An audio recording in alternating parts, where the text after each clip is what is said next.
सीमा के उस पार दुश्मन आराम से बैठे हैं। उनको लगता है कि वो भारतीय तोपों की रेंज से बिल्कुल बाहर है। और तभी अचानक आसमान को चीरते हुए एक आर्टिलरी सेल निकलती है। लेकिन ये कोई आम गोला नहीं है, ये हवा को चीरते हुए खुद को उड़ाते हुए आगे बढ़ रहा है। और दुश्मन को समझ तक नहीं आता, जिस तोप की रेंज वो 40 किलोमीटर तक समझ रहा था, वो अचानक 80 किलोमीटर तक कैसे पहुंच गई। अब सवाल उठता है, क्या ये कोई स्क्रिप्टेड कहानी है या फिर भारत ने वाकई ऐसा कुछ कर दिखाया है। तो जवाब सीधा सा है, जी हाँ, बिल्कुल सच में।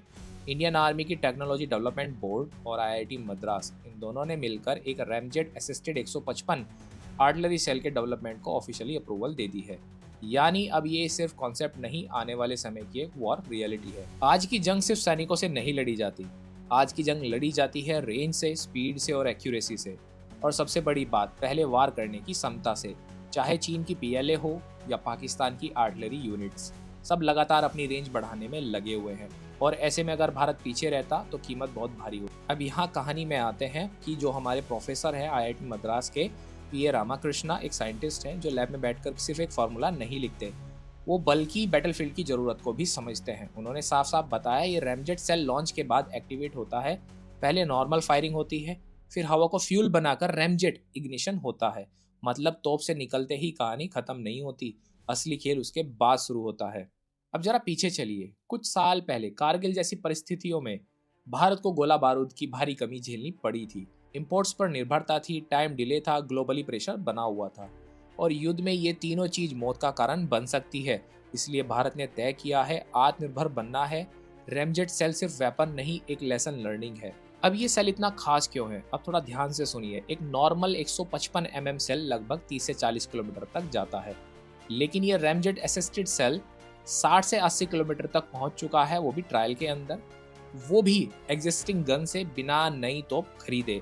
जो हमारी ATAGS हो या K9 वज्रा, दोनों की ताकत अचानक 1.5 गुना तक हो गई है। मतलब तोप वही, लेकिन दुश्मन के सेफ जोन खत्म। उन्होंने अपने मैपिंग दोबारा से करने शुरू कर दिए हैं। अब दुनिया क्यों घबरा रही है, अब थोड़ा सा ग्लोबली पिक्चर को समझिए।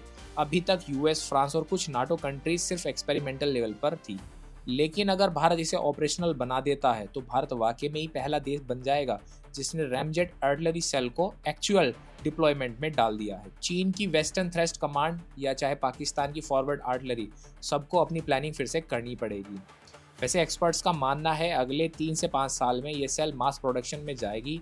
प्रिसीजन गाइडेंस जुड़ सकती है, CEP और कम होगा। मतलब यानी आगे चलकर ये सेल सिर्फ दूर तक नहीं जाएगी, सटीकता के साथ दुश्मनों को ठोकेगी। और सिर्फ तोप और मिसाइल के बीच की लाइन सिर्फ पूरी तरह से मिट जाएगी, और वो भी कागजों के अंदर ही अंतर रह जाएगा।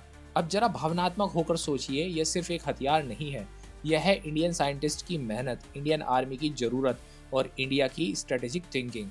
अब भविष्य में कभी भी युद्ध हो, चाहे आज हो कल हो, एक तो हमें कभी भी बैगिंग नहीं करनी पड़ेगी, दूसरी कंट्री से कभी भी हथियार नहीं खरीदने पड़ेंगे, और हम पहले से ही तैयार होंगे।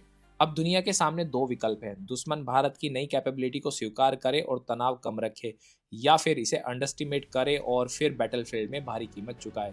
बीच का रास्ता अब बिल्कुल नहीं है। अब सवाल आपसे पूछता हूँ, क्या रैमजेट आर्टिलरी सेल भारत की कन्वेंशनल वॉर स्ट्रेटेजी को बदल देगी, या आपको लगता है कि मिसाइल ही फ्यूचर है, आर्टिलरी नहीं?